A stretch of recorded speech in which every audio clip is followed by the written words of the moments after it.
Or we could just do the music thing. It's fine. Cool. Speaking of doing the music thing, I can't wait till we talk about Kanye. Good stuff. Good. He's having a moment. He needs a journal. It depends on your definition of good. Although if you found his journal, you'd have concerns. About what? Everything. At a certain point, like, this is the frustrating thing about social media. At a certain point when you realize, oh, this person is legitimately spreading hate and or having a break, like a breakdown. Nobody comes in and is like, all right, let's mute this profile for a while. Let's just, for the next couple of days, let's turn everything off on this profile and let this person. Yeah, like that's yeah. Jacob is a madman. Jacob is a madman. Speaking of mad, what was the song? The song was Teams by Cruella, and I forgot how much I love that song and how much I love a couple songs from Cruella. What's Cruella? Who is Cruella? They're like a EDM rock emphasized You're big into band. EDM. Yeah, I love EDM. Yeah, that shit make my balls itch. I can't stand it. I can't. You're not going to be at Steve Aoki on the river at Riverbeat? Who? Steve Aoki. No. One of the greatest DJs to ever do it. No, I won't. I definitely won't be there for that. Oh, it's going to make me feel like I'm in Vegas at 4 in the morning. When did you get into EDM? That's not a genre college. that's It's okay. no, in high school. Okay. It's a very Colorado, but also very California. I think it's maybe more a West Coast thing. Not necessarily. That might be me projecting. Listen, I don't know. Nobody in my inner or outer orbit. I said that, but then I was with people last night who are from here who love EDM. So I don't want to alienate. All right. Most useless Super Bowl food. Veggie tray.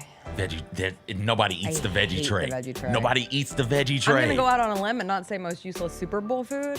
I'm going to say most useless party food, period. Nobody eats the veggie tray. I don't want it. I don't need it. The fruit tray, sometimes people pick through. Frankly, I'm anti-fruit and veggie tray combo. Oh, that's awful. That's awful. I agree. What's up, everybody? It is Friday, February 7th. It is going to be a good day, I promise. Jessica Benson with you from the Grind City Media Studios in Memphis, Tennessee. CJ Hurt behind the glass. Coming up on today's show, the aftermath of the NBA trade deadline. The Grizzlies made a deal right in the final minutes, not one without polarization. Marcus Smart is a Grizzly no more. We will get into all of that. Lang Whitaker will join us in the second segment to continue the conversation. We'll also talk about the NFL awards last night. Controversial Josh Allen MVP award from the NFL. Why are you laughing? What are you giggling at? Set the show. Now my brain broke. I don't even know where we go from here. Yeah. We'll talk about the Super Bowl. Chiefs Eagles, that's on Sunday. We also have a special guest. WWE SmackDown returns to Memphis tonight, and we have Tiffy Time joining us for a quick interview. We'll catch up with her. We will also preview the next 191 collab. Tyland is going to join us in studio. That's coming up for a big game, Grizzlies Thunder, this weekend. It's going to be a fun one. We'll get into all of it. Set up the weekend right. You know what we say. Addition by subtraction. That's just for the chat. Sometimes it's just subtraction by subtraction. That's just for the chat.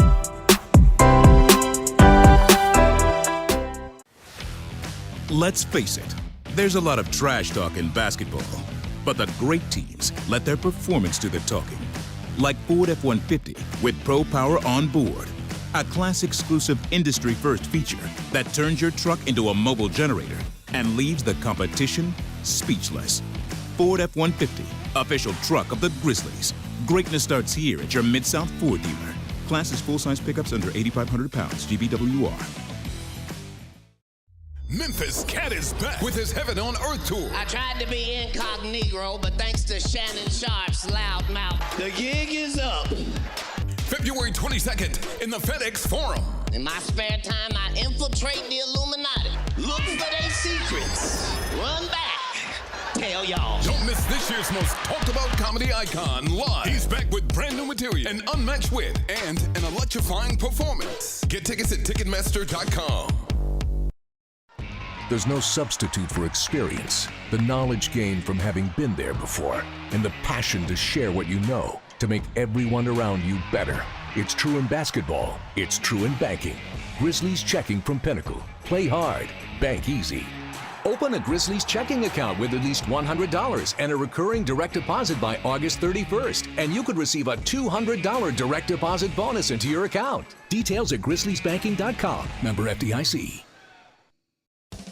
It's your turn to drive into luxury at Southland Casino Hotel. Join us on Saturdays to win your share of up to $1 million in free play and prizes. And don't miss the chance to take home luxury itself during the grand finale drawings. Drive off in a 2025 Land Rover on February 1st or a 2025 Range Rover on March 1st. 2 vehicles, 2 finales, 1 million ways to enjoy luxury only at Southland Casino Hotel. Must be 21 or up. Play responsibly. For help quitting, call 800-522-4700.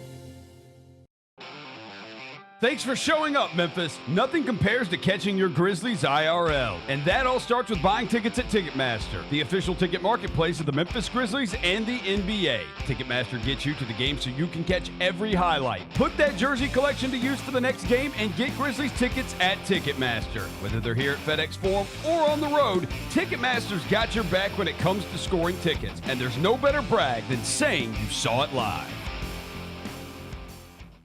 Dusty May was at Florida Atlantic last year. Tonight you'll watch him coach at Michigan. So why do I care if a football player decides to leave one place where he's making whatever money to go somewhere where he's making even more? It's what most coaches do every year. So I cannot stand it, and I mean can't stand it, when the coaches sit up there and act like these young people are doing something wrong.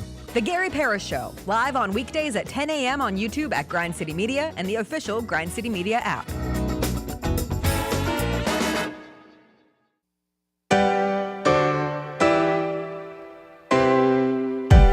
Feels great to feel the sunshine. Gotta own the day like it's all mine. Just got paid in his own time. Been working hard, I've been on the grind. I deserve this feeling, having my way. I've been on this healing.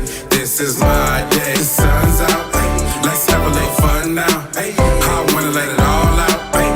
That's what's it all about. Ay. Ay. Cause I deserve this feeling, to have it my way. I deserve this healing. This is my day. Grind City Media presents The Jessica Benson Show with CJ Hurt. Live from the Grind City Media Studios on YouTube at Grind City Media and the official Grind City Media app. Happy Friday, everybody. We made it to the end of the week. We made it to the end of the NBA trade deadline. The Grizzlies did not stand pat. The Grizzlies have a very exciting matchup this weekend against the number 1 team in the Western Conference, the Oklahoma City Thunder. The Grizzlies, the number 2 team in the Western Conference. It is going to be what the kids call a movie. Here's the deal. I want everything that is about to be said on this here show to be said with important knowledge in mind, to keep things in perspective. I think perspective is an important thing in this world. Sometimes we lose perspective through it all. This kind of feels like a warning that you get at like the beginning of a Law and Order episode. Like everything you are about to see. But it's true. Everything we are about to discuss has to be said with the following in mind, because these are facts. I deal in facts, capital J journalist. And the facts are that the Grizzlies are the 2 seed in the West, and the Grizzlies have won 10 of their last 11 games, and the Grizzlies have Jaren Jackson Jr., who is playing at an all-NBA level, whispers MVP level this season. The Grizzlies have Ja Morant, who's one of the most exciting players in basketball. The Grizzlies have Desmond Bane, who, before dealing with this most recent foot injury, averaging 18, 5, and 5. The Grizzlies have Vince Williams Jr. and Gigi Jackson, both back from their injuries. They have Zach Edey and Jalen Wells, who will both be representing the team as rising stars at All-Star Weekend. They have Brandon Clark, who has been an X-factor in multiple games. They have Luke Kennard, who leads the league in three-point percentage. They have Santi Aldama, who had people whispering 6th man of the year earlier in the season. They have Scottie Pippen Jr., who has been a consistent backup point guard. That is 11 players I just listed on a damn good basketball team that the front office molded through the draft, through development, through a little luck, through some prudent acquisitions. And it is not crazy to believe that that team is one of the best teams in the Western Conference. Again, I speak in facts. They are number 2 currently in the West. They have won 10 of their last 11 games. They have all the players I just listed, and that they can chase something exciting this season. So with that in mind, we moved to yesterday's happenings of the NBA trade deadline, where I made a choice, CJ. I was off my phone in the final hours of the NBA trade deadline. It was my birthday. I scheduled myself a nice afternoon massage. I was trying to escape work for a bit. To my surprise, I popped into the spa. There were 2 men in the waiting room, which is cool. I love men practicing self-care. It's always a good thing. But they could not shut up about the NBA trade deadline, so I was sitting there trying to relax, and all they were talking about was Luka and what the Grizzlies are going to do. And then one of them was like, hey, you look kind of familiar. Where'd you go to high school? And I said, no, not today. I am a garbage truck driver. That is my job. I am just here to relax. So I just sat there. I kissed my phone goodbye. I put it in the locker. And I was like, I have a feeling something is going to happen. And it will be very fun to open my phone and see what happened based on the immediate reactions that I see upon getting my phone back. Come to my phone 2 hours later. I have 73 text messages. What? 73 text messages. I sent 2. I sent And, 1. and Jacob sent 1. Yeah, so we sent 2. Yeah, you guys were in there. But I didn't see yours first. The first one I saw was WTF, Jessica. And then the next one I saw was, I just really don't understand what they're doing here. And I was like, oh no. And then I see Marcus Smart's name. And then I see, I'm scrolling quickly because I have zero patience and I'm trying to piece together the puzzle of what happened while I was, God forbid, without my phone for 2 hours. And ultimately, I decided to just go straight to the source. So I went to Shams Charania's Twitter account and I scrolled back to figure out what exactly happened. And imagine my surprise when I found out that the Grizzlies were sending Marcus Smart, Jake LaRavia, and a first-round pick as a part of a 3-team deal with the Washington Wizards and the Sacramento Kings. And in return, they get Marvin Bagley and Johnny Davis and 2 second-round picks. My zen was zapped. My zen was very quickly zapped because immediately I was trying to make sense of it. This is how trades hit everybody. Something happens.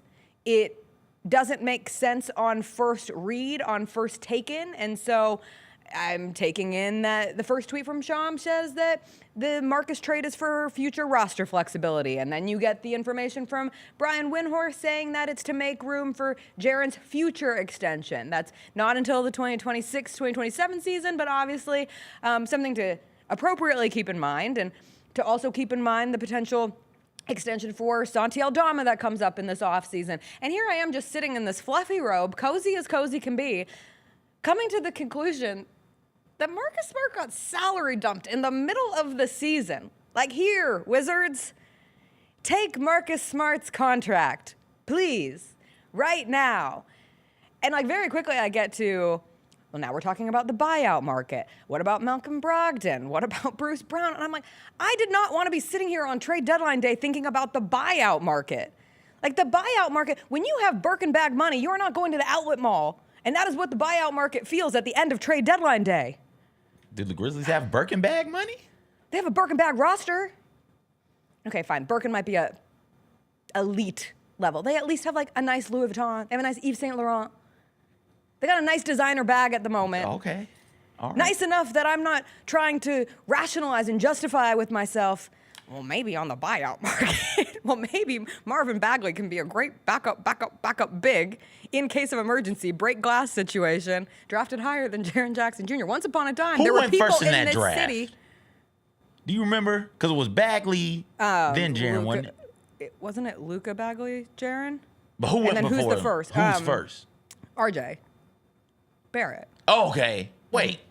Or no. No. He went RJ fifth. went with, wasn't RJ in the same one with Ja and Zion? Yes. It was Zion, Ja, Yeah. RJ. I meant to look this up because the wife and I It's gonna wife and drive I me nuts. asked. Yes.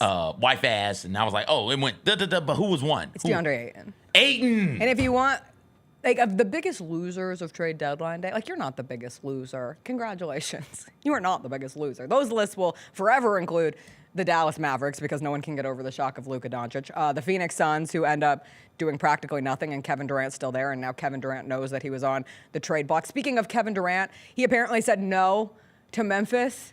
Like, that's one of the things that just really bums me out is they tried. They tried to get Kevin Durant. They tried to get Jimmy Butler. They tried to get Cam Johnson. They tried once upon a time to get Dorian Finney-Smith. Even further back once upon a time to get Mikal Bridges. They tried another time to get Kevin Durant. But you want to know what you get when you rearrange the letters of tried, CJ? You get tired. And I'm tired of nobody either wanting to come to Memphis or these deals falling apart. And you need 2 teams to accept a trade. I get it. And what the Nets allegedly wanted for Cam Johnson was they weren't serious. You can't be serious. You are not serious people. No. You are, as the great Logan Roy once said, you are not serious people. And this is what makes making trades hard. Yes. Is that, all right, you have to have 2 people willing to make the deal in good faith. And sometimes, man, you're talking to the other side and they're it's crazy. Like, oh, we're trying to fleece you. We think you're stupid. And then other times, you're the one like, we're trying to fleece the other side. We think they're stupid, right? There's a bit of, for lack of a better phrase, a bit of a competitiveness in trades where everybody's trying to get everything that they can out of you, and you've got to decide, all right, here's where the line gets drawn in the sand, which makes, just going back to it to start the week, the Luka-Anthony Davis trade so bizarre because it didn't feel like anybody was trying to rob or fleece or do anything like that. And even then though what the Lakers ultimately won. have to use to get Mark Williams, using more for that than and get Anthony Davis is involved in the first, but still. They're able to use more to get Williams because they already robbed Dallas. Didn't get it from the Mavs. Yeah, they already got it from Dallas, right? So that's a tough part. So Cam Johnson, they wanted an arm, a leg, and all of the firstborn children in Memphis, right? That's what they wanted to get them. And it's like, why would we like the firstborns in Memphis. Why would we give that up? Kevin Durant didn't want to come here. I don't know why that matters a whole lot, but okay, you could still say, tough, send him. What is he going to do, not play? He's going to play. He wants to get paid. He gets here. He gets on this roster. Success is happening around him. He's like, okay, these guys are kind of fun to play with. Let me go out there and let's play together. Let's make that work. But yeah, outside of those 2 reports, at a certain point, it becomes, all right, what can we do from a business standpoint? We don't want to go into the tax. How can we avoid that? We know we've got big contract with Jaren coming up. It seems like they're going to try and make a play to keep Santi on the roster also. So you need some flexibility in that instance for those 2. You got to get off some money. You move Smart. You move LaRavia. You give up a first-round pick, which honestly is, 1, it's not going to be a good first-round pick. And 2, you got enough young dudes on the team already. If the window is about to open, you don't need another rookie on the roster. It feels like from a manager standpoint, this is where the disconnect is happening between GM, front office, and fans right now. Feels like the fans are saying, hey, we can open this window today with the right move. Open it. Do whatever you have to do to open the window and let's push for a championship right now. And the front office is saying, we got a little bit more time. We got some time between there, and that's where the heads are being butted right now. But I do think the frustration ultimately of having to deem something a failure. Like, nobody enjoys the knowledge that something that at one point had enough promise, a deal that had enough promise to be made of bringing Marcus Smart from the Celtics, and ultimately only getting 39 games out of Marcus Smart when you traded Tyus Jones and 2 picks for Marcus Smart, when you traded 2 firsts to move up in a draft to take Jake LaRavia. Like, ultimately that's deeming 2 fails. And the Marcus one, of course, being the bigger of those 2, and such a frustrating career here in Memphis that never reached what it was supposed to be.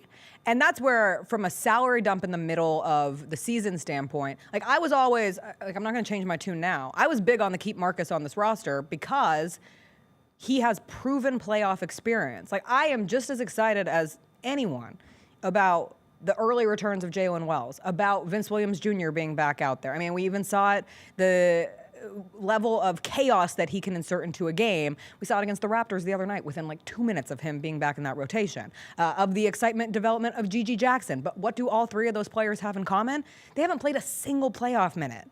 And not only had Marcus Smart played in the playoffs many times, he had been to the NBA Finals, which was one of those things when talking about the acquisition of Marcus Smart, it was getting veteran-headed players in the locker room. It was Marcus. At the time, it was also Derrick Rose and trying to put older players. Now, I love the confidence that you have in the growth and the maturity of Ja, Jaren, and Dez of being old enough, experienced enough to lead this team in their own right. But I loved the idea of Marcus Smart being a part of a playoff rotation of just somebody who's been there and being able to rest upon that and ultimately throwing it away for nothing. I don't know if it's fair to say the team got worse at the NBA trade deadline. Here can be the addition by subtraction. Because you did have so many players, and where was Marcus Smart? Who was Marcus Smart going to take minutes from, right? Like, and Marcus Smart is enough of a vet where it would have been odd to see him playing spurts of 5 minutes here and there. It would have been weird for him to have to deal with perhaps multiple DNPs throughout the rest of the season. So you avoid that by dumping him, but you can also still be like, damn, that was the Marcus Smart experience in Memphis was a failure, period. And that came to an end yesterday. So I understand why that causes frustration. Yes, sure. The Marcus Smart experience in Memphis was a failure, but you're still 2 in the West. You know what I'm saying? You're still, like, losing him, I don't think drastically changes your seeding in the Western Conference. But this has never been about the regular season. And I understand that. In the playoffs, like, it's going to come down to 3 people. And really, it'll come down to 2, but we'll throw Desmond in there as well. It'll be Ja, Jaren, and Desmond Bain. Superstars win you series. Role players can have cool moments in the playoffs. They can maybe eke out a game with the superstars doing the carrying of the team. Role players can't help do that, but as long as you've got those 2 in Jaren and Ja, Jaren is playing at, like you said, MVP type level. As long as you've got that on your roster, you should be good to go in a first round series. And then I would think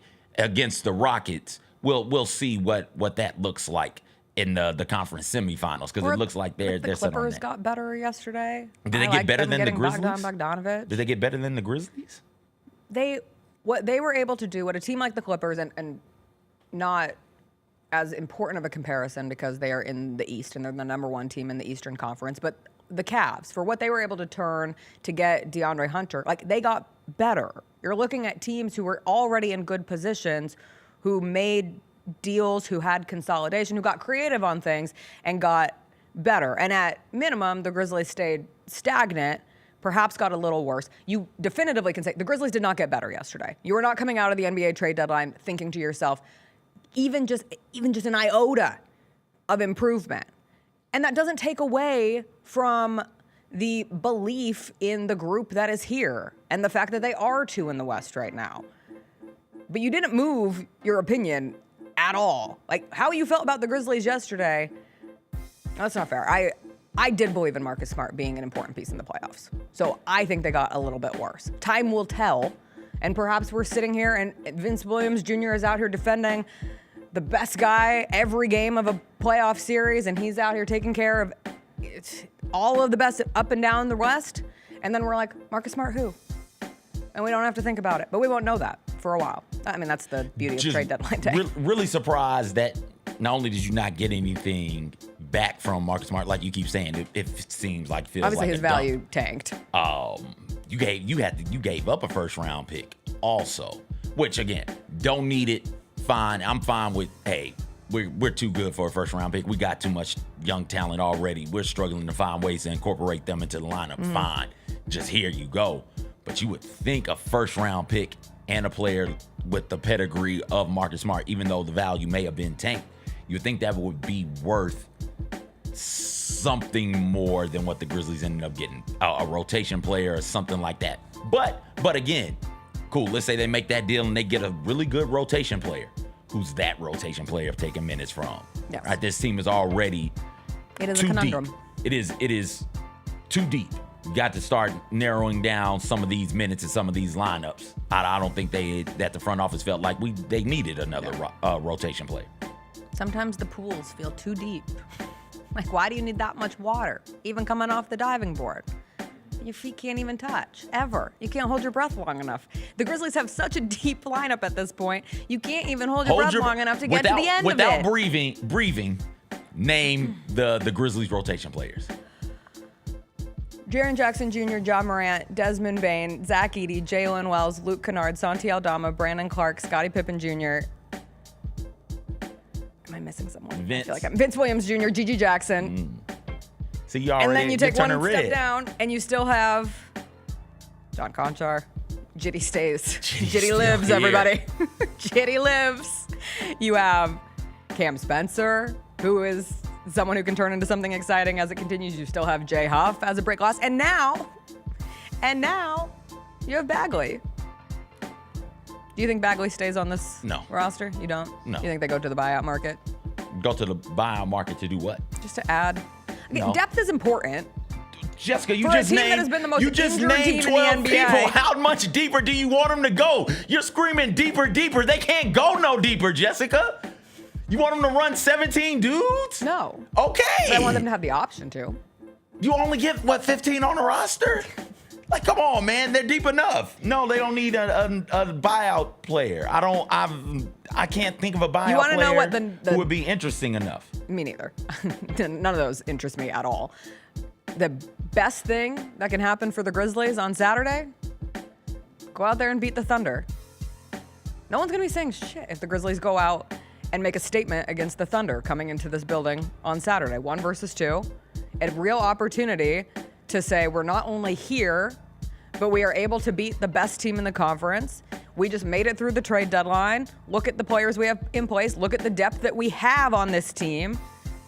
We didn't need to do anything super sexy at the trade deadline, even though you can't say there wasn't a perceived need because they did try. They did try to make deals, but whatever. You move on. You go out and beat the Thunder. People will turn the conversation real quick. We'll talk to Lang Whitaker about his thoughts on the Grizzlies' trade deadline actions yesterday. We'll also chat with him about the NFL awards that were last night. Super Bowl weekend ahead. We got to find out what Lang's cooking. We'll get into all that when we come back.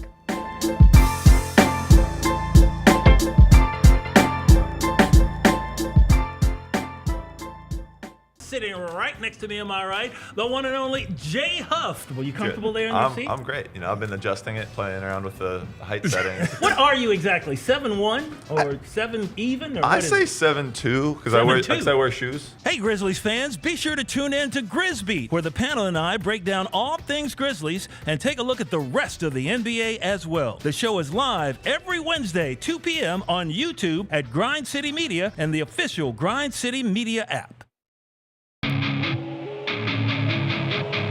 Our fans have a huge impact on our ability to play to the level that we're striving for. Drop off, Morant. Oh! Well, you wanted home crowd involvement. I love those moments where you see our guys engaging in the fans, and the fans just get pumped up. They are standing in FedEx Forum. I would hate to be on the other side with the opposition when FedEx Forum's rolling. That's such an unbelievable relationship that our group has with our fans.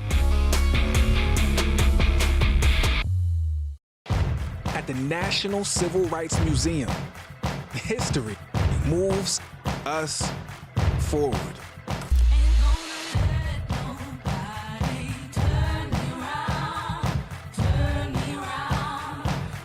The question remains, how does history move you?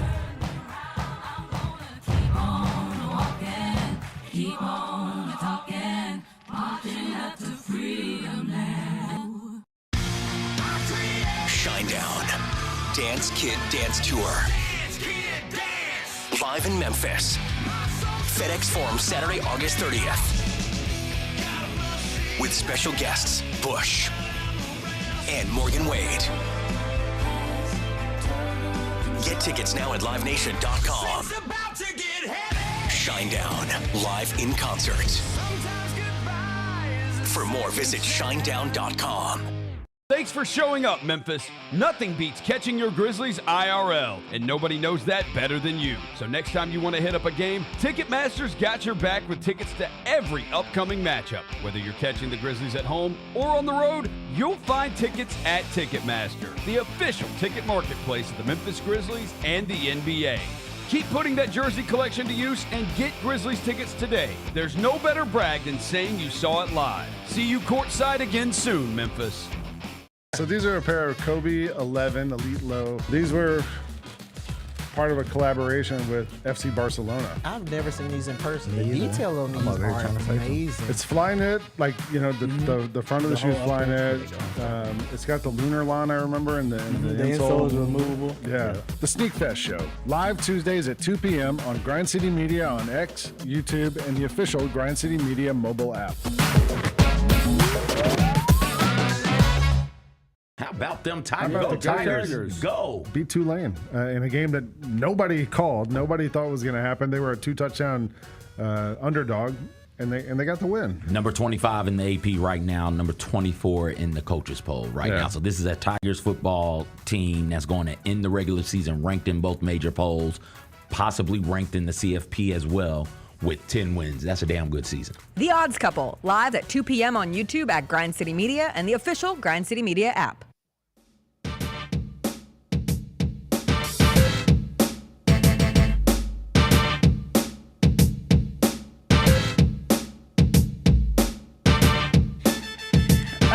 All right. On this Friday after the NBA trade deadline, Lang Whitaker has come wearing a Memphis 316 shirt. It's wrestling night.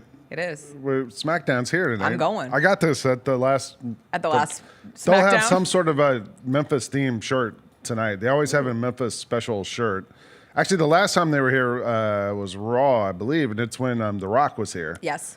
It might have been SmackDown. I don't remember, but they had. I have a shirt from that one too, and it's finally The Rock has returned to Memphis. Oh, I wish I would have gotten that. They might have it tonight. They'll sometimes have the old ones. I'm an incredible wrestling fan. Yeah. I'm a fan once a year when it comes to Memphis, and I decide to go all in. Well, come early. Okay. Because the lines will be crazy for the merch. Okay. So if you want to get a shirt, you got to come really early and get in line. But also, I believe the broadcast starts at 7, but the wrestling starts before that. Because it's live on television, you know. Yes. I think it's 7, but they start the matches half an hour, 45 minutes before that, so you can like watch some, and it'll be like good wrestlers, but they just don't put them on TV. They just need to get them some reps. Get some reps. Yeah. Get it in the house. It's like send them to the G League. Lang, How are you doing? I'm doing well. Thank you for Yeah. asking. You seem like my you had friends tried to. You seem like you had a late night tried last to bring night. me down last night. I was out far past my bedtime, Yeah. but I persevered. I got a late text from you. Well, I got a late text from you asking me No, who my MVP my text of the came at Super about Bowl 7 was. o'clock. No, It wasn't that late. I thought it was 8:30. Is that late? That's yes. 8 o'clock? My bedtime. I am in bed. My Aura ring tells me to be in bed at 7:15 based on what time I get up in the morning. What It's time like, did I text you? I was watching Only Murders in the Building. I was sitting on my Doing it at laptop. 8:32. All right, not that late. It's pretty late. Pretty late for a 8:30? morning show.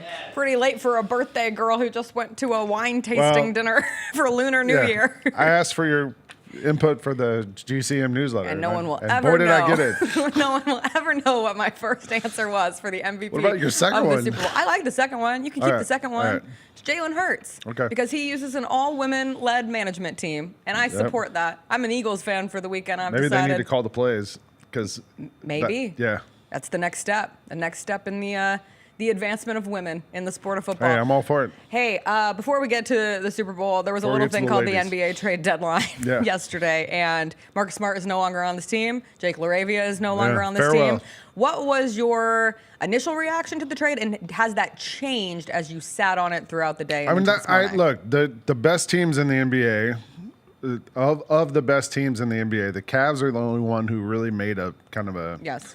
and it wouldn't even be like sizable move. They added a guy who could probably start for them, DeAndre Hunter, but you know the Celtics didn't do anything. The Thunder didn't really do anything. The who else? The Rockets. The Knicks didn't really make a big move. The Rockets didn't make it. None of those bigger teams. All the teams we've been talking about for the last 2 weeks, the Lakers, the Mavericks, the Kings, the Spurs. These are all teams chasing us. Right. These are the teams that are in the middle or the bottom of the playoff chase.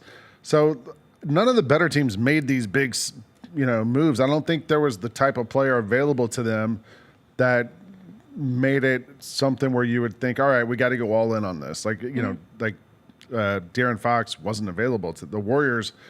Were able to get Jimmy Butler, but he didn't want to go to one of these better teams that had the chance to win now, but not sign him long term. So I wasn't shocked we didn't make any kind of huge move like that. And I kind of saw something like this come in because, look, we've seen it all season. With all the injuries, it's kind of hidden itself, but there's been sort of a numbers crunch where guys, you knew at some point it was coming where some guys weren't going to be in the rotation. And now with Gigi back, with Vince back, with Marcus back, you knew somebody was going to have to sit some games. And it makes it a little easier, I think, now to sort of winnow down that rotation, especially heading into the playoffs where you might play a 9-man rotation. We were sitting there trying to do the math yesterday and take your starting 5. Then you have, Santi, Brandon Clark, Luke. Gigi. So Vince. but that doesn't that's 9 right there. So if that's your plus. So then you don't have Vince, you don't have Scottie Pippen Jr. Jay Huff's been really good for this team. Yeah. Giddy, that's 14 right there. So there's. And I think it makes it apparent, having Marcus Smart. Yeah. And who Marcus Smart is still perceived, or maybe not perceived to be based on what his trade value ultimately ended up being, and you have to treat it as a dump. But what we thought Marcus Smart was, it would have been uncomfortable to have him be the odd man out of a rotation and yet still thinking, well, when we get to the postseason, is he somebody who can, I understand the mental gymnastics of it. Yeah. I just got to the point where I would have rather them done nothing. You still have a depth. You still have too much depth. Well, the other thing is, from what I read, if you make the Marcus Smart trade now, then you have the full mid-level in the offseason. Sure. If you don't do it now, then you don't have it. The other question I is... saw someone say, cool, another mid-level exception to we not be won't use. used. Yeah. I don't know. I also feel like it's the kind of thing where I just named off 14 players and didn't include Jake LaRavia or Marcus Smart. Yes. So, are those guys cool sitting on the bench, not playing? Also, Marcus Smart seems like the kind of guy who kind of needs the reps to be, he's like a middle reliever in baseball. You need to pitch them 4 days a week or whatever, just so they kind of stay in the groove. And Marcus is such a streaky shooter. I think he was 0 for 6 the other night. Yes. They don't have those games where he's 8 for 10 or whatever. So if I'm the Grizzlies and you're not able to give someone regular minutes, then maybe you got to figure out a way to kind of narrow down this rotation. What was your favorite Marcus Smart memory in Memphis? Probably the pass where he was laying on the floor and he tipped it. That was a good one. That was a good one? I liked when he made 7 threes. Yeah. I also liked when he lit into the team last year in the season we don't You and I were doing the speak radio of. on that game. Yes, we were. And we were sitting right behind the bench, and I was like, Marcus isn't happy. Right. I saw him just screaming at the team. I think at that point they were 3-11 and down 30 to the Timberwolves, and he was like, this is not what we do. But I did think, even through it, and watching how Marcus Smart interacted throughout games, he was always engaged. Yep. He was always in the huddles. He was always still trying to coach up always guys. talking to the refs. Always talking to the refs. And I do, not trying to make something out of nothing. I do think that was an important piece. The Grizzlies already are not a team that you would look at and say, wow, they sure get the benefit of a lot of calls. Speaking of, I was looking at some stats this morning on the NBA.com. Do you know what team leads the NBA in free throw attempts per game? A little fun trivia question. The Lakers. The Memphis Grizzlies. Really? Isn't that crazy? It doesn't seem like it, does it? CJ is shooting daggers Why? through, because he always says that it's a mountain of a molehill. But I also think to it's probably some of that's the pace we play with, Sure. right? So more possessions, more lead to possessions, more chances. opportunities to get to the Also, rim. but it feels like every game we play, the other team shoots 10 more free throws than us, and maybe they do shoot 40 free throws only against us, and then the next night they're back to 12 or whatever. But the Grizzlies averaged 24.1 free throws a game. I think the Hawks were also 24.1. Mm-hmm. Then it was the Lakers and the Mavericks right after that. But the top team in the NBA is the Memphis Grizzlies. Wow.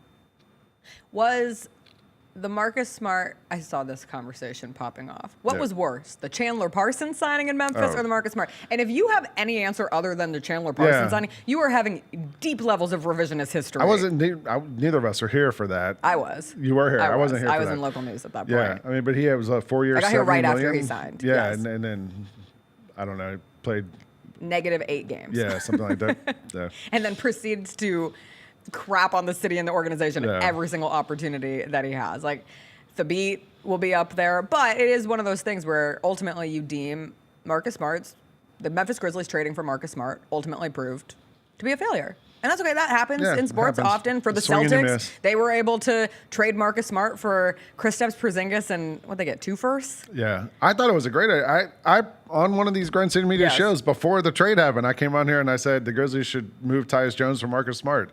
I thought like it seemed like it was going to be a perfect fit, and then it just didn't work, and just didn't work. There was a lot of focus on adding shooting and someone like a Cam Johnson or the pipe dream of a Kevin Durant. Yeah. So, by the way, there was like a weird Kevin Durant stray in the middle of the day that Bob Myers said Yes, the I Grizzlies know. tried to get Kevin Durant, Yes. but he whatever. said no.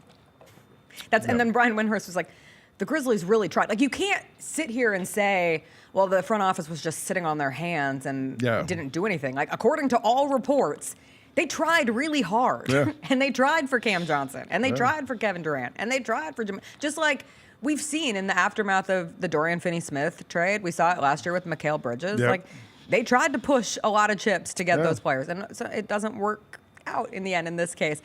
The piece with Marcus, from what he was supposed to serve as like a backup ball handler, obviously the Grizzlies have Scottie Pippen Jr. There's been this emergence of Luke Kennard, Desmond Bane being able to play more on ball. Are you confident in that position going into the postseason? I think so. The thing, I saw this last night on the Blue Sky. I think somebody made the point. I wish I could remember who it was. When we traded for Marcus Smart, Scottie Pippen Jr. wasn't here. Vince Williams had yet to kind of emerge. Yes. Gigi had yet to emerge. And there's someone else who's kind of surpassed him in the rotation. I'm blanking on at the minute. It wasn't Kennard, but somebody else. But the fact that, like, and the offense, Santi. the offense has totally changed too from when we made the move for Marcus Smart. So it's almost like Marcus is sort of a holdover of the last regime or the last way of doing things here. And so now he doesn't quite fit into the way this team is playing. I mean, I think he's better as a sort of a traditional backup point guard. I don't know if like the Wizards are going to buy him out or if he's going to stay there. Like, I mean, it's a lot of money to buy him out of, so I assume he'll stay and just take Some that people money. were like, well, Marcus clearly left his heart in Boston and never really, which I don't like to speak on I don't people know. for that. I have Yeah. no idea Yeah. what. And yeah, I'm sure it was real tough to leave a team that then went and won a championship after you left and you spent the entirety of your career there beforehand. But being here, now he has to go be with the Wizards. Yeah. Like, this is not.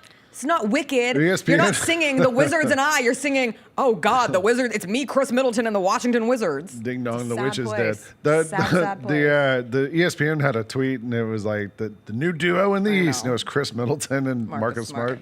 What a time to be alive. What a time. Was there a clear winner of the trade deadline for you? There's the picture of Chris Middleton and Marcus. That's so weird.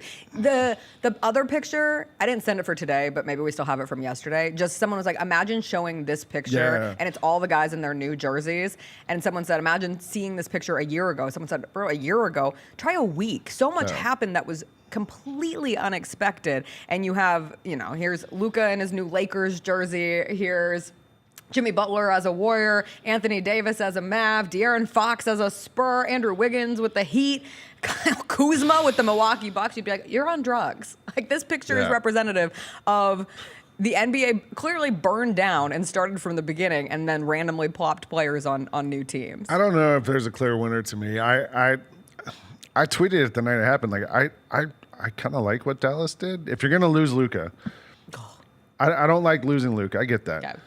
But if you're going to lose him, Kyrie's had an awesome season this year. And like, people kind of overlooked that because of all the craziness about him. Yeah. Like, he's been great this year. Anthony Davis has been awesome too. I always say Antonio Davis because of the Pacers. Yeah. Anthony Davis has been awesome this year too while he's been healthy. The two of them together, like with all those, they have, Davis has been complaining on the Lakers about not having a center next to him. Now he's got Gafford next to him. He's got Lively. They've got a lot of wing guys who can run up and down the court. Like, that team's kind of interesting to me. Like, I think Dallas is going to be pretty good. And I know maybe the ceiling's higher with Luka. Maybe it's not. I don't know. Maybe something's clearly going on behind the scenes with Luka that we don't know about, to me. whatever's happening. He looks svelte and happy thus far. Yeah. I'm not happy. He never looks particularly. Yeah, no, yeah. He kind of looks a little like always looks perturbed. like he had a wine tasting the night before. He looks European. Surprise. Yeah. I look dapper as can be. Nobody would ever have any clue. I do think I am not against what you're saying with the Mavericks. Yeah. And I do think they are still a good team. As a basketball thing, it makes sense. As a basketball team this year, Yeah. they are a good team. What you did for your future with Luka, and the fact that Allie LaForce has to get. I was watching the Celtics what was that? Mavs game last night, and Allie LaForce gets on with her report that Dallas is concerned about the safety of their players in front office returning to Dallas, and really hoping that fans remember it's just basketball. I don't think she had to do that. It was just weird that she did it. Like, what? I think somebody made it clear, like, hey, we would like for you to. Yeah, but it's I not don't like think they she- should have done that. Like, It nobody. was bizarre. It was strange for them to come out and have that weird report during the game. Like, we don't want any crazy fan to show up, and like, Yeah. what are you implying? I mean, it is Dallas. Crazier things have happened. Oh my god. I mean, they had weird things happen in Dallas, and that true. have altered the course of American history. It's true. I read a whole book where they went back and tried to change it. So but I also think so the Lakers side of that thing though, Luka going to the Lakers, and I get it, right? You have a chance to add a generational superstar, blah blah blah. Mm-hmm. But then everybody's like, well, this sets them up, and I'm like, well, so you have a guy who is at his best when he has the ball in his hands, Luka Doncic. Mm-hmm. You have another guy who is at his best when he has the ball in his hands, LeBron James. Mm-hmm. That means there's two basketballs. So you only have one basketball. So how does this fit together? And everybody's like, well, it really sets up the Lakers for, when LeBron's done. I'm like, well, LeBron's one of the 5 best players in the league right now. They just gave his son 42 and 17 last They night. just gave his son a guaranteed 4-year contract. Yeah. Like, I don't think LeBron's going anywhere next year or the year after that. It's gonna happen eventually. Is it? Yes. He was can't about to play turn 30. forever. We still talk about the tweet about LeBron's turning 30. This isn't going to last anymore, and it's still going. And here we are. So I don't know when it's going to happen. But it does, to me, seem like you're banking on LeBron moving on at some point. And, look, maybe Luka will be happy having the ball half as much as he used to. Somebody who told me one time who follows teams around and watches the NBA up close, they were like, man, you watch that Mavericks team play? Like, those guys aren't happy playing with Luka. Because you just run up and down the court. It's just cardio. And then every once in a while, Luka does something and throws you a ball and you get a shot. But it's not team play. And I wonder if there's some element of addition by subtraction with Dallas where now, like you saw the Celtics highlights. That's 2. Actually, technically, that's 3. Did you see the Celtics highlights last night? They beat the Celtics last night without Davis. There's plays where the ball is like passed 8 times around the perimeter and then guys are hitting threes. Like they look great against that team. And I don't know. I wonder if guys are all of a sudden like, oh, we can play a little bit. Yeah. Who do you have in the Super Bowl? Well, I'm picking the Chiefs. I'm rooting for the Eagles. Okay. I'm making the snacks. What are you making? Well, I have a good friend who's from Philadelphia, Yes. lives here. Yes. Watched the Super Bowl with him and his family 2 years ago when the Eagles lost. So this year they made it. He sends out a party invite. Hey, we're having a big thing. Tears his ACL. Next day, playing soccer. Had the surgery this week. And so I messaged him and I'm like, hey man, like, can I help? Can I do something? And he's like, no, don't worry. We're just going to order some stuff or whatever. And I was like, I don't mind. So I'm going to bring just a crap load of wings. Okay. I'm going to cook wings all day Sunday, put them in a thing and For the take them over birds. there. Yeah. Fly, I figure Eagles, it's Philly, fly. right? Like, yeah. So, although, do you do buffalo wings for Philly? You can. You can do an It's assortment. buffalo. Yeah, I know. I'm going to do, my son suggested half buffalo, half lemon pepper. So I think that's what we'll do. Do a little teriyaki. I think lemon pepper, though, because it kind of, lemon pepper wet's an Atlanta thing. Okay. And half the Eagles are from Georgia. Perfect. So That's your real crossover. I was there. also told we were allowed to wear University of Georgia gear to the Super Bowl party because the Eagles are all Georgia players. Yeah. So Yeah. I'm picking Jordan Davis as my MVP. Okay. Nose tackle for the Eagles. I picked Jalen Hurts. You also picked Definitely Harrison did Butker. not pick Harrison Butker. I don't want to see any Harrison Butker kicks this weekend. It was a funny joke. It might be special teams. It was a funny joke. Did you laugh? Everyone, sure. Did you chuckle when you got the text? I chuckled when I got the second one. Everyone always says, like, you watch those pregame shows and they'll be like, talking about special teams. It's always down to special teams. Yeah. I mean, how funny would it be if Bucker missed a field goal? I would immediately start playing Lizzie McGuire, Hey Now, This Is What Dreams Are Made Of, and make it a TikTok. So that's what will happen this weekend. Lang, we gotta get going. We got a busy show still ahead today. Coming up, we are going to have 191 collabs here in Tyland coming studio. Yes, Tyland is coming in studio. He will be here. We'll talk about the upcoming 191 collab. Grizzlies Thunder tomorrow. Tomorrow night. Is this the most excited you have been for a Grizzlies game this season? Yeah, I think so. I agree. Number 1 against number 2. Grizzlies are actually the number 1 offense ahead of the Thunder. Thunder are a little bit better defensively, so it seems like it could be a good matchup. It's exciting. I can't wait. I'll see you here tomorrow on see you Saturday. Wrestling tonight. We also have Tiffany Stratton who joined the show. We'll catch up with her and 191 collabs when we come back.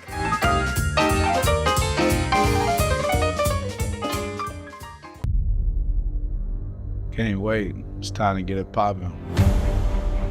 It's gonna be crazy. The fans are gonna be loud. We need just energy. We're gonna need, the Forum rocking. We're gonna need, everybody in Memphis to be out there to come to support. When the fans are good, we're good. Simple as that. A Bane 3, yes sir! Desmond Bane with ice water in his veins. We'll ride the energy together. Kroger shoppers and Grizz fans, want exclusive last-minute discounted ticket deals texted straight to you during the Grizzlies 2024-2025 season? Sign up with the new Kroger Buzzer Beater deal. Fans can sign up by texting Grizz to 636-479 or visit your local Kroger store in the Delta Division and scan the QR code. By signing up, you agree to receive recurring automated promotional and personalized marketing text messages from the Memphis Grizzlies. Consent is not a condition of any purchase. Message frequency varies. Message and data rates may apply. A night of comedy with Sebastian Maniscalco and Jim Gaffigan. Now, is this a family? Is this your mother? Where is she? Is she in the crowd? You don't know where your mom is. The mom's up there. What kind of family is this? I'm sorry. Sebastian Maniscalco and Jim Gaffigan. I went ziplining for the last time. What is wrong with us? Would you pay $200 to feel like you're about to die 6 times? Live in Memphis, FedEx Forum, Friday, February 21st. Get tickets now at livenation.com. Thanks for showing up, Memphis. Nothing beats catching your Grizzlies IRL, and nobody knows that better than you. So next time you want to hit up a game, Ticketmaster's got your back with tickets to every upcoming matchup. Whether you're catching the Grizzlies at home or on the road, you'll find tickets at Ticketmaster, the official ticket marketplace of the Memphis Grizzlies and the NBA.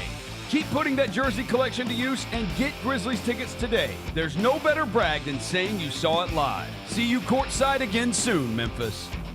Who would you be excited to meet? Don't matter, the greatest coach of all time. Who is that? Nick Saban. And Saban knew who you were. Oh, yeah. Yeah, he knew who I was. That's amazing. Saban come on, man. He said, I'm proud of what y'all doing. And that meant the world to me and Willie. But look, I'm going to tell you. That meant the world to me. I bet. Coming from the greatest coach of all time. Let's go.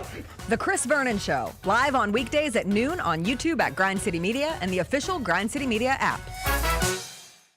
Derrick Rose was honored in Chicago this weekend. That was cool. Former Memphis Tiger. One of the things I've noticed about him, he's immensely respected by his peers. Yes. People love him. People love Derrick Rose. I don't know exactly how to pinpoint it, but he matters to people. The impact that guy made in his hometown, on that franchise, and just on basketball in general, he deserves. There ain't an honor you could give him that I would argue with. The Gary Parrish Show, live on weekdays at 10 a.m. on YouTube at Grind City Media and the official Grind City Media app.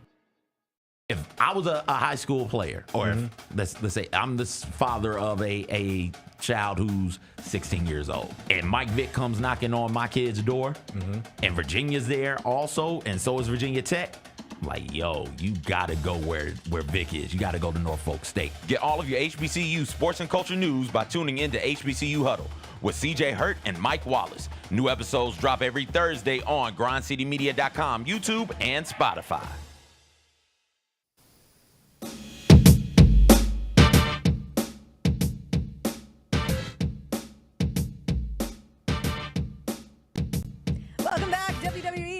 SmackDown returns to Memphis on a Friday night. Tickets are available at Ticketmaster.com, and we are so excited to get to catch up with Tiffany Stratton, the reigning WWE Women's Champion, ahead of Friday night at FedEx Forum. Tiffany, thanks so much for joining us this morning. How are you doing? Good. How are you guys doing? We are doing excellent. We are excited to be joined by a champion. What's Tiffy time going to look like here in Memphis on Friday? Well, we have a Royal Rumble winner, Charlotte Flair, and she's recently been going to every single brand, so Raw, NXT, and then or on Friday, SmackDown in Memphis, Tennessee, and she's kind of been teasing who she's gonna pick as her WrestleMania opponent. So you'll get to see what she has to say about that, and that'll be super exciting for me because maybe she picks me.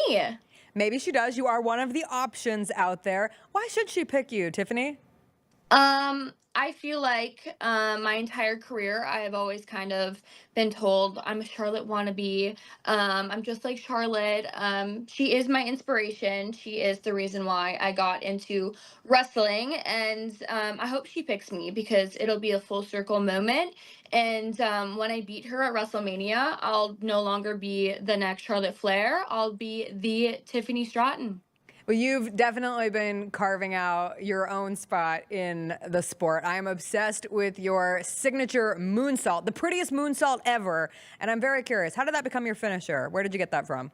So I actually was a trampoline gymnast, and the move that I do as my finisher, the PME, is actually something I used to do in my routines back when I was a gymnast, and it's something I can do literally in my sleep.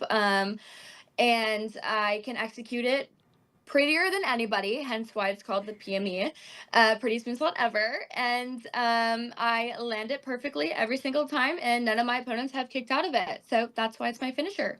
I mean, it is the PME. It is the prettiest moonsault. The rest of us can't even do like an ugly moonsault. So, you know, it keeps it good in there.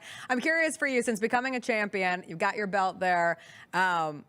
What has been the biggest surprise for you? How has your life changed the most as you've entered this champion time in wrestling? Honestly, I feel like it has kind of slowed down. I feel like when Tiffy time is on, it's special, which is why we kind of have to, you know, not give it to them every single Friday. You know, I've only defended my title once, and I'm looking forward to defending my title multiple times, hopefully soon. So yeah, I have to say my life has kind of slowed down a little bit, and I've been able to kind of reflect. You brought up the potential of wrestling Flair. Is that your dream match? Do you have a dream match of somebody you would like to wrestle either right now or all time? Yeah, she's definitely one of my dream matches. I kind of got into wrestling.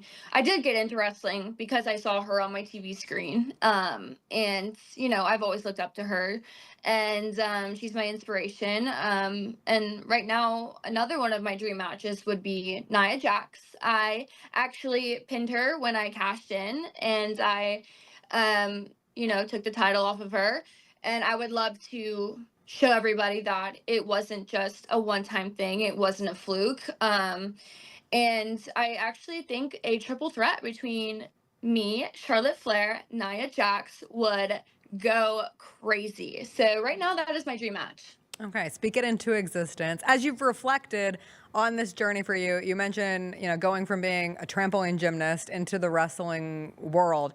Where did you get that spark of inspiration to go from that realm into this new one that you've been so successful in? So I think I just mentioned this, but Charlotte Flair was the girl that we saw on my TV screen. Actually, my mom saw it, and I was still a gymnast at the time. I was still focusing on that. And then eventually I quit. I tried bodybuilding, I tried CrossFit, and I kind of just was like missing some sort of competitive, like, performing edge. And I felt like wrestling really took that, and you know, it has the athletic part, it also has like the performing part, the character, like the promos and stuff like that. So I felt like that fit me perfectly as someone who kind of, you know, loves performing and stuff like that. And you know, I got in touch with Greg Gagne, and he agreed to train me, and he got me a tryout, and here we are, a champion 3 years later on SmackDown. It's an exciting journey for sure. You talk about always loving performing. I was watching some of your old interviews. You're a big High School Musical fan. Did you ever do any of that kind of performing? No, I cannot sing. I Okay. really wish I could sing. So we're not going to get WWE the musical starring Tiffy. I mean, I feel like we have two guys called Pretty Deadly in WWE, Okay. and they have been wanting to do a little musical, and I would for sure be down with that. So never say never. Excellent. And you've talked about how Sabrina Carpenter, speaking of musical inspirations, a lot of people love to make the comparison. You've talked about her being one of your inspos. What would it take? Like, can you do the pitch now to get Sabrina Carpenter to someday come and do your intro music? Trust me, I have been trying. I've pitched this so many times in interviews. I would love to come out to Espresso or Please, Please, Please. She doesn't even have to sing my entrance music. It can be one of her songs. That's totally fine with me. Do you have a favorite between the two? I like Please, Please, Please. I think it's such a cute song. I think it would be absolutely excellent. We will continue to try to help in your press attempts at getting a Sabrina Carpenter Tiffy collaboration to come to WWE. Tiffany, we're so excited to have the opportunity to see you here in Memphis on Friday. Thank you so much for taking the time with us this morning, and hopefully we'll be able to catch up with you again sometime soon. Thank you so much for having me, guys. Have a good one. You too. We'll take a quick break. We'll be back with more when we come back.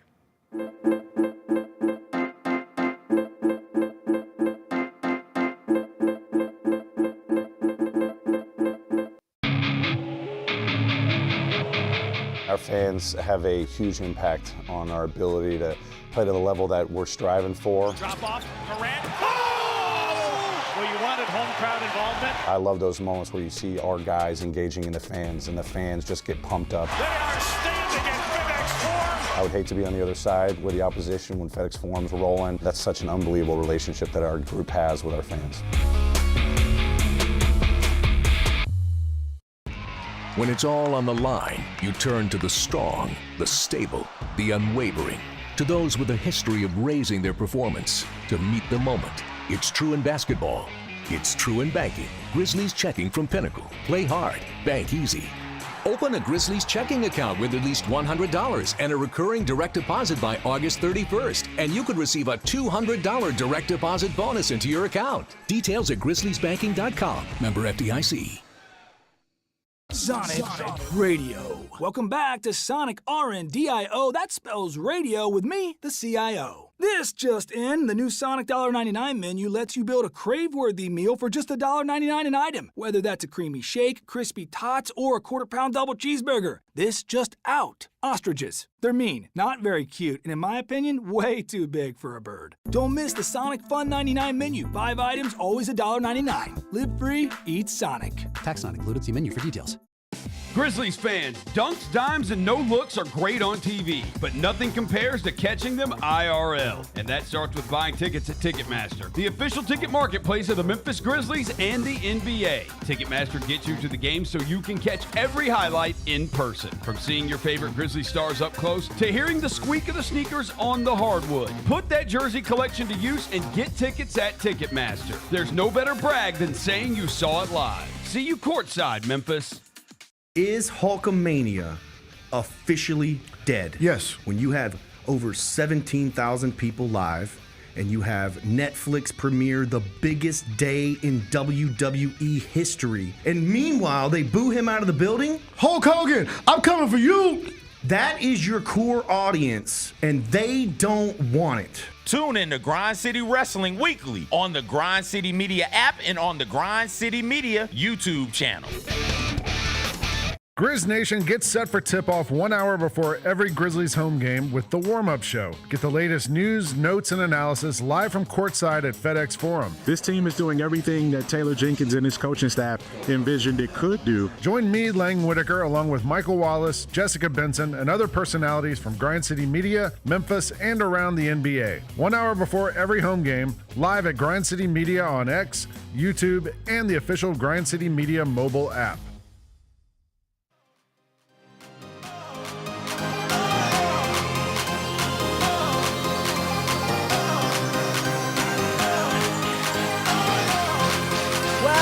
Welcome back. We are awaiting Tyland Jackson, who is going to be joining us in studio because we have an exciting 191 collab tomorrow for the Grizzlies Thunder game. I cannot emphasize this enough. If you do not have plans to come to FedEx Forum for Grizzlies Thunder tomorrow, I do not know what you are doing. If you have a free evening, or even if you don't, cancel your plans. It's that kind of a game. Like, it is the most excited I will be to walk in that building watching Grizzlies Thunder tomorrow. I know 2 week and a half ago, we were talking about the Grizzlies Rockets game as being the most important game of the season. And at the time and place, it absolutely was. Now that is a part of this winning 10 games and 11 game stretch for the Grizzlies and getting a win over the Rockets. That was a team that they had struggled with earlier in the year. They were 0-3 going into that one. That was the most important game. This is the most exciting game. And that Rockets game didn't have Ja, didn't have Alper and Şengün. By all means, this could be a full-strength matchup between the Grizzlies and the Thunder. We will await to see Desmond Bane's status officially. There is hope that he could play. We will await to see what the Thunder are doing exactly with Chet Holmgren, because they will be on the second night of a back-to-back. So does he play for Oklahoma City in Toronto on Friday and then sit Saturday in Memphis? Does he play both? We don't know. I don't care. It's 1 versus 2. That's thrilling. That is, I have to go to work on a Saturday. That is the kind of work I want to go to on a Saturday. So everybody come out, support. Please. Not many times do you get to say, hey, I got to see a preview of the conference finals. Not many times. This could be a preview of the conference finals. From your the mouth winner, to God's ears. The two teams playing in this could be in, one of them could be in the NBA finals. So yeah, it's going to be fun. And Lane brought it up. You got the Thunder, who play really, really good defense, going up against this Grizzlies offense that is also really, really good. You got, it looks like Chet Holmgren is back. You got Chet versus Jaren. You got SGA versus Ja. The passing of the torch is going to happen soon, and it will be potentially one of, if not both of these teams, the way that they're built right now, carrying the torch, or at least with their hand on the proverbial torch, right? Not saying either one of them is going to be a dynasty, because you can't really predict those until you win a championship or two. But there are teams who are jockeying right now to be the team in the NBA, and these are two of the teams right there at the top. And someday, maybe, it might take another 10 years, but they'll get the respect of being legitimate, respected contenders. Like the conversation yesterday, and there were so many conversations because everyone's talking post-trade deadline, but it's like the Lakers aren't scared of the teams at the top of the West. The Clippers aren't scared. The Mavs aren't scared of the teams at the top of the West. Well, maybe you should be. Maybe you should be. They are legitimate, formidable contenders this year, both the Thunder and the Memphis Grizzlies, and they play here at FedEx Forum on Saturday. I can't wait. Mixed in all of the chaos of NBA trade deadline, the NFL took a back seat yet again in terms of where all my attention was. Almost forgot that the NFL awards were going to be given out last night. And CJ, I need your help. Can you make this make sense to me? Can you make it make sense that Josh Allen won MVP, but Lamar Jackson was named first-team All-Pro quarterback? The same people vote for both of those awards. So how can Josh Allen be your MVP, but Lamar Jackson is your first-team All-Pro quarterback? We see this happen in NBA sometimes, don't we, where somebody ends up being defensive player. That happened here. Marc Gasol was defensive player of the year, but did not make first-team All-Defense, right? Like that happens. I don't know what voters do as it pertains to these awards. If you've got Lamar Jackson as your All-Pro, first-team All-Pro, you should probably have Lamar Jackson as your MVP. Would think so. Or if you got Josh Allen as your MVP, you should probably have Josh Allen as your first-team All-Pro. I don't know. I don't understand how that works. I'm fine with either of them being first-team All-Pro and MVP, not splitting it. I would have had Josh Allen as both my first team and my MVP. And that's because Lamar Jackson, both of them are great. Just one. Both of them had incredible seasons. Two, Lamar Jackson's stats are noticeably better. Lamar Jackson's talent around him is also noticeably better. Derrick Henry's not running around. No disrespect to the homie James, but like James Cook is not Derrick Henry. James Cook is a great running back, but Derrick Henry phenomenal. But Derrick Henry is special. Top 2 in the NFL. Yeah, so he's not there. Flowers isn't there for Josh Allen, right? So I think the talent discrepancy for me was the difference. Lamar Jackson did a whole lot. Josh Allen did a whole lot. Josh Allen did a whole lot with less than what Lamar Jackson did it with. That's my only argument for him. I would have given it to Lamar Jackson for the statistical standpoint. Again, understand the case being made. It's why it was such a fun MVP conversation throughout the season. But I'm with you. Say it with your chest. Put your vote with your chest. This isn't Mean Girls. We're not taking the crown and breaking it into two pieces and giving one to Josh Allen and one to Lamar Jackson. If you voted for one as MVP, you should have also voted for that same person as your first team All-Pro quarterback. I just don't understand where you get into the mix. And I think sometimes we fall into the, Josh Allen, the due factor. He deserved it because he was due for it. We saw that with Joel Embiid and Nikola Jokic in the NBA. Josh Allen, this was his turn. Okay. Someone shouldn't get it because it's their turn. You should get it because they earn it. And I think some people were able to make an effective case for Josh Allen. My case would have been for Lamar Jackson. My biggest case, if you're voting for one, you should probably vote for them on both of those votes on your ballot. It's that simple. All right, are we taking a break before we get to Tyland Jackson?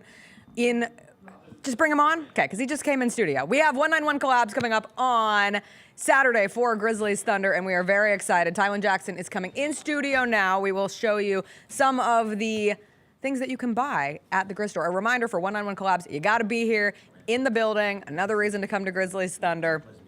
Tyland joins us in studio now. He has some of the dopest pants I've seen in a minute. How are you today, Tyland? I'm well. Am I good? You're good. Yeah. You're here. You're good. I'm doing well. If you want, you can just grab that microphone and pull it a little bit. Yeah, perfect. Right. Excellent. Professional. We're so excited that you're here. We have an exciting 191 collab with Dramatized. You're wearing the hat. I think the hat might be my favorite. You're wearing the hat. You're wearing the sweatshirt. We have the additional items here. Before we get into kind of showing them off, just what was this experience like for you? How did you find out that you were going to be able to be a part of this? I actually was working on another project when a friend of mine just connected me with Carly and the Grizzlies. And from there, we just seen a lot of options that we can go about it and just how we can be involved. It was cool. It was super interesting.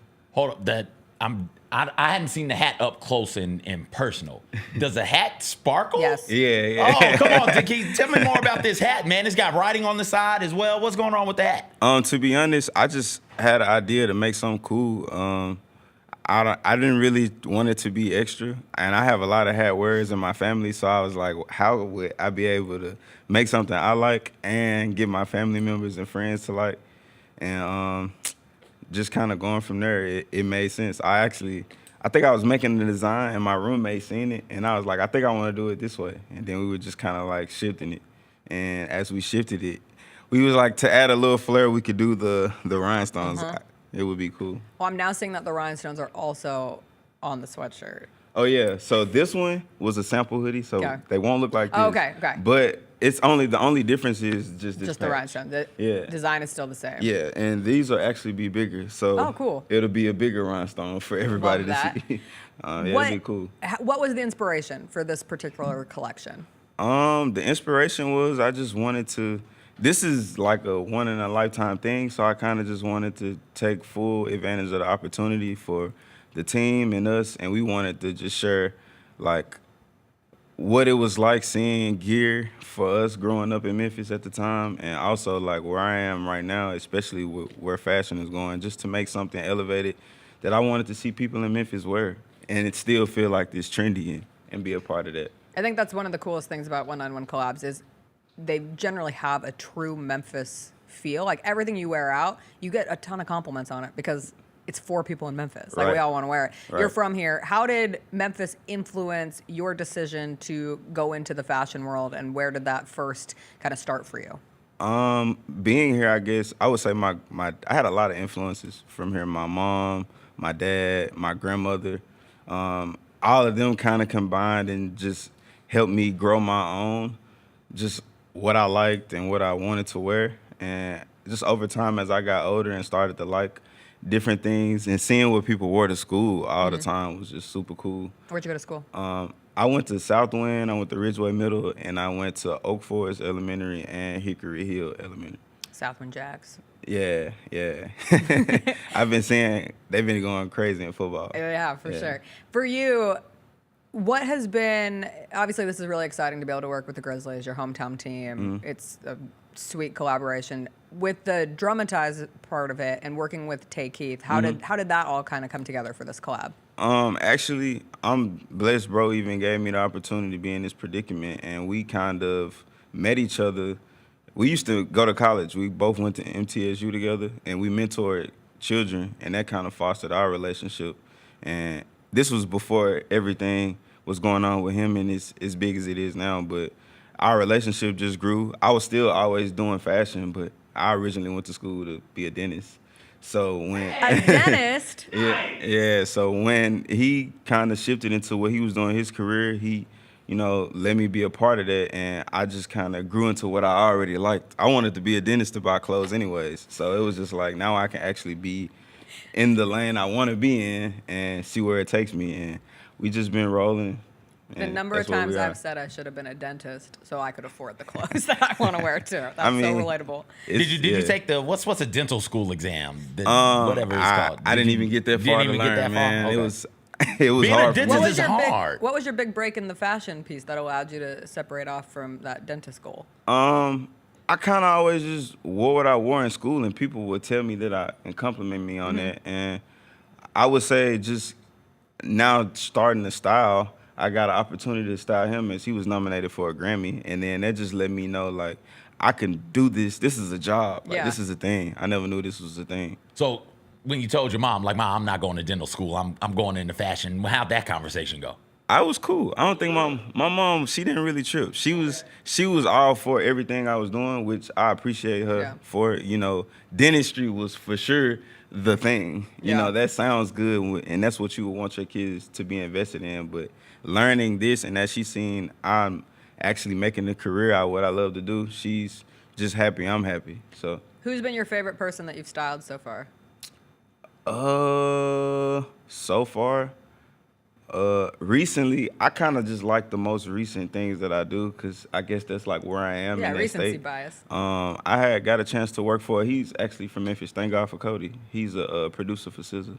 Ooh. So yeah, I did some stuff with him here. We actually came back to Memphis and did it like around Christmas. That's so cool. Do you have a dream collab at this point? Like something that you're trying to manifest, speak into existence? Dream collab, I would say I got so many.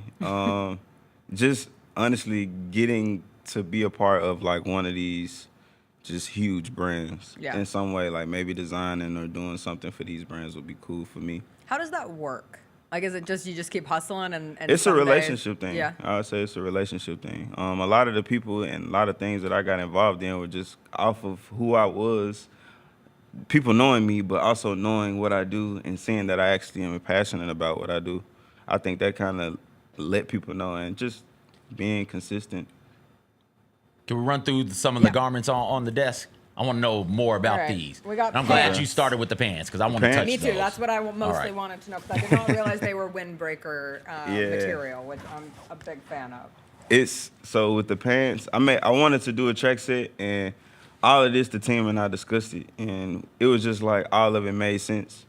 Important butt pockets on the track pants. You need a wallet pocket. I love that. Yes. What's up with the design on the lid? Flyaways. Yeah, they tearaways. Yeah.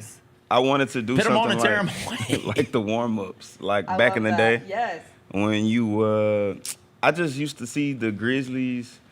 They used to have these white warm-ups when I was a kid, when we used to go to the Pyramid, and I seen that was like an old collab that kind of went away early 2000s with the NBA, and I want to say Starter, and I wanted to bring that feel back. I don't really feel like I get to see people wear that anymore, and since we're dramatized and we're a producer label, the stripe on the side is like when you look at an audio file on your phone.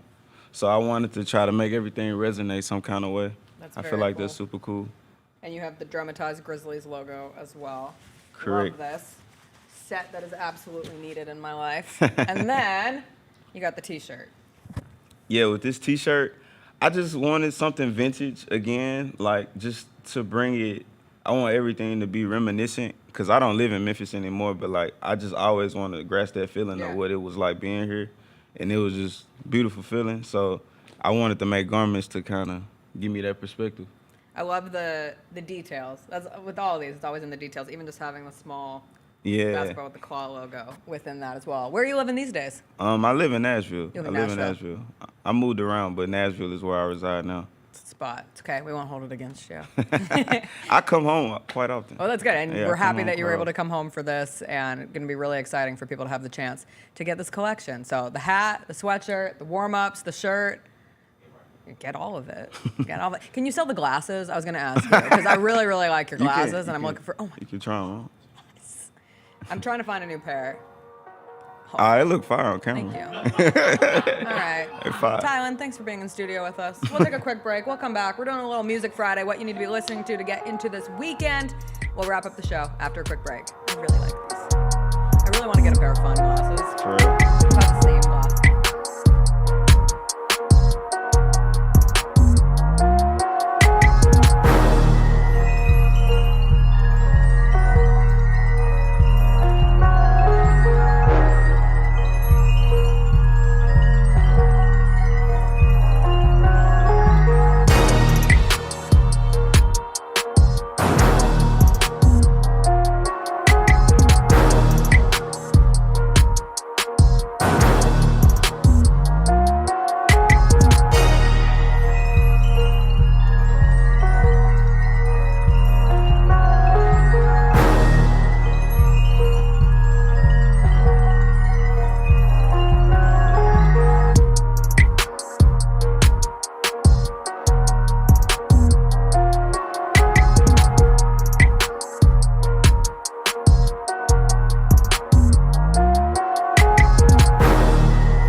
Glasses. I'm gonna roll in one day with glasses just like those, or something of that nature.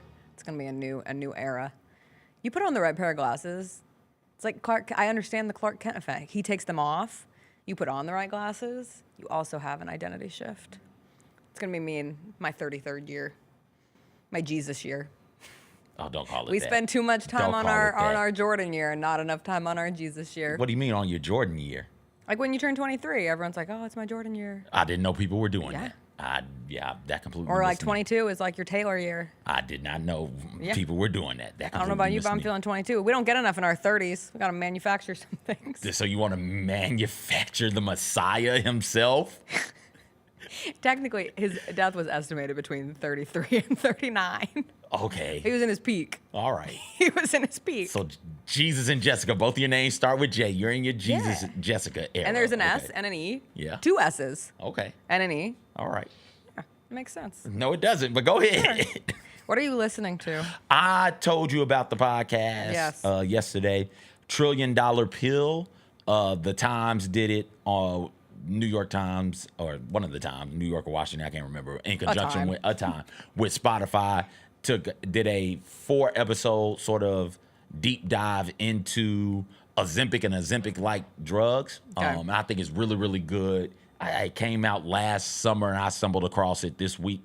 Easy listen, about 35 to 45 minutes an episode. It centers around Ozempic and those types of drugs, weight loss in this country, what people's stereotypes and preconceived notions about overweight individuals are, why everybody's trying to lose weight, both from a vanity standpoint and from a health standpoint, the financial cost and burden of affording these types of pills, the lengths people will go through to get not necessarily these types of pills because they can't afford them, but get something like it. You've got people doing compound pharmacy type stuff on their own because they want to continue to lose the weight. They talk to a woman who was like 6'2", 6'3", 400 plus pounds, and it's like, yo, I need to lose weight. I've always been bigger. Nothing I've done ever worked. this worked, and then boom, after 5 months, after the credits ran out, my insurance isn't going to cover it anymore,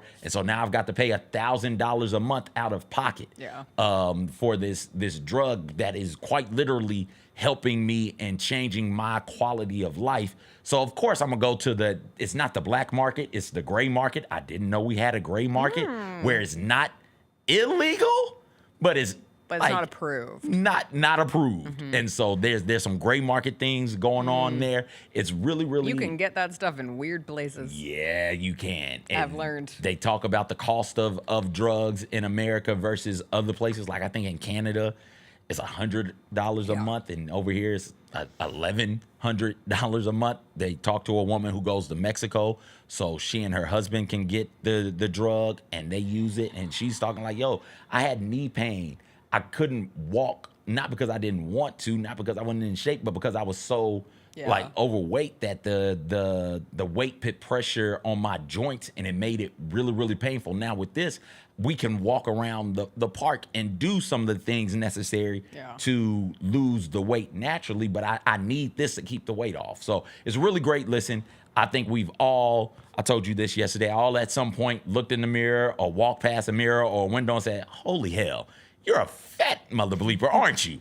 And then from there, it is, all right, so what do you do next? And there are healthier ways of going about doing it, but some of that doesn't seem really sustainable. Shout out to the bodybuilders and people like BLJ who are on a diet of chicken breast, brown rice, and broccoli every single day, man.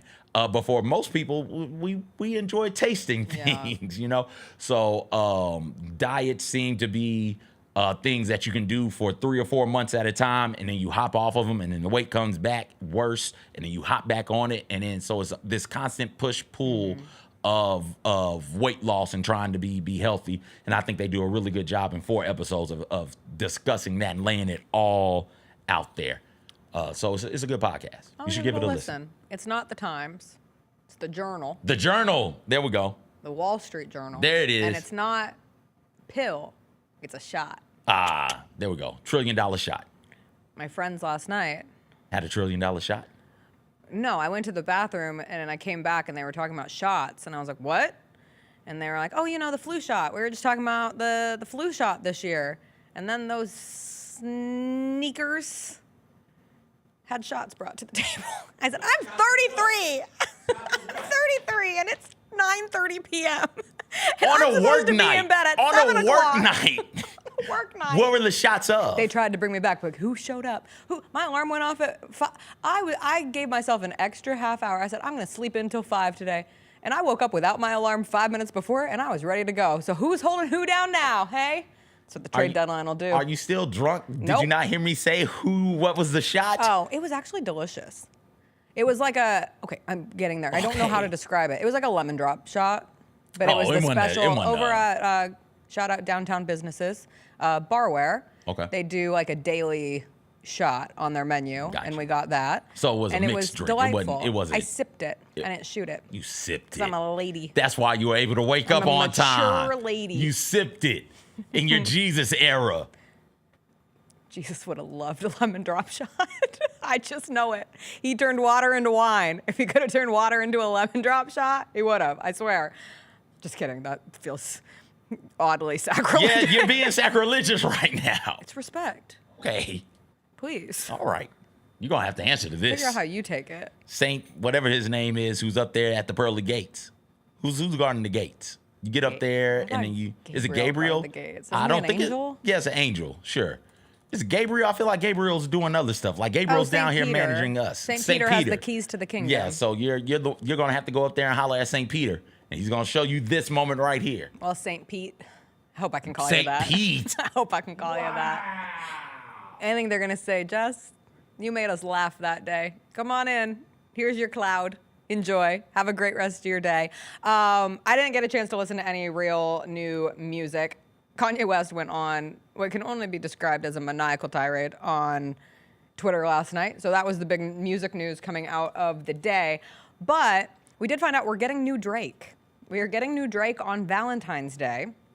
He announced his new collab with Partynextdoor.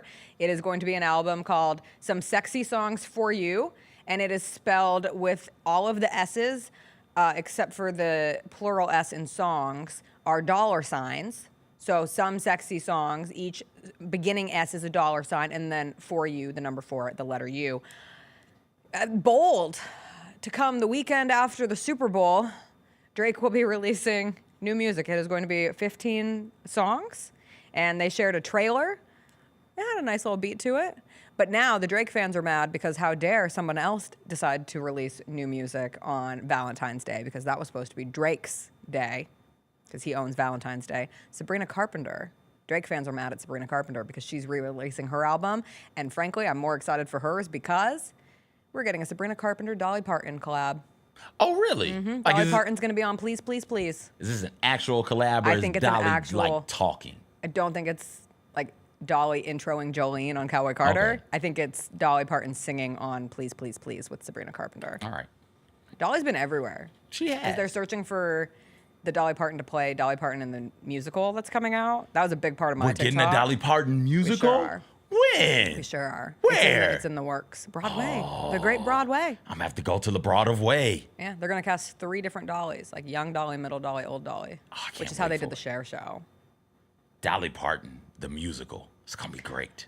I finally, so for a long time, or consistent listeners and viewers of this here show, after the Beyonce, what game was that? The Christmas Day game that she did the performance? Texans, Ravens. Yes. So after on she did the big Netflix, we were talking about her as a performer. I called her the greatest performer of our generation. The wonderful Luke of our social media department clipped it, put it up on social media. It's been the gift that keeps giving. Yes. Like the engagements on that post, and I am collaborated on it, so I get all of them, and I just like laugh because after Beyonce won Album of the Year, the Beyonce haters are out and about. They are just spamming. So many people want me to know better performers than Beyonce.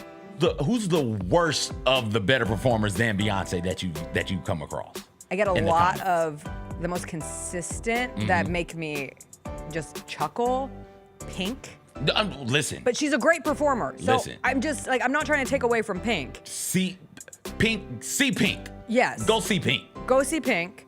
Yeah. Bruno Mars gets a lot of love. Chris Brown gets a lot of love. Then people Really are like, breezy. a lot of Michael Jackson. And I'm like, what part of generation don't you understand? Like, I'm putting them in separate categories here. Michael Jackson is R.I.P. He's dead. Beyonce is alive and still performing. Greatest performer of our current living generation. Sorry, news to you. But I got a comment. There was a point to me bringing this up. All right, what's the point? I got a comment this morning that is the first that I want to answer to. The person said, I'm sorry, have you never heard of Cher? And I'm like, finally someone brought up my favorite performer of all time. And I have desperately tried not to engage with anyone on that post because I just like to watch from the sidelines. But I threw that one a like. you like that one. I feel like I might send them a personalized direct message and say, listen, we are on the same page. Have you listened to the Cher Christmas album? Have you listened to DJ Play My Christmas Song? Because I want to keep dancing all night long. With the collaboration with Kelly Clarkson? I think not. All right, we gotta go. It's an exciting weekend. It's the Super Bowl, but more importantly, Who you got? Eagles. I want Jalen Hurts with 2 cigars. Just double fisting cigars. Okay. Looking like a Super Bowl winner. That's the S word I was going with. Absolutely. That's the first word that That's came a to my beautiful mind. man. He really is. Oof. Definitively. And I like respectfully. Like 1000% respectfully. That man is sexy. Thank you. Yes. I appreciate you saying that. Some men got uncomfortable. And like, you can recognize game. Here's what you do. If your girl left you for that dude, would you be upset? If the answer is no, Yeah. like that's a sexy man. Like, when I was watching Shakira on the Grammys last week, I was like, listen, I get it. That is a sexy woman. She is beautiful. Who do you have in the Super Bowl? Chiefs. Patrick Mahomes, You're MVP. probably correct. 4th MVP. Yeah. We see something we've never seen before. Yeah. Yeah, give me that. But I now have a new dream. Jessica? I'm so sorry, not during Black History Month. I'm so sorry. Watch yourself. I have a new dream Super Bowl scenario. If I say it really quickly. Okay. It's not a dream ... It's Okay. clearly a dream Super Bowl scenario. All right. A Harrison Butker missed field goal. You gotta say it louder. A Harrison Butker missed field goal. If that happens, Shots on me. We'll see you back here on Monday, but not really because that's a Sunday going into another work week, and I can't do that. I can't do 2 work days coming off of shots. Bye. What are we talking about? You lost me.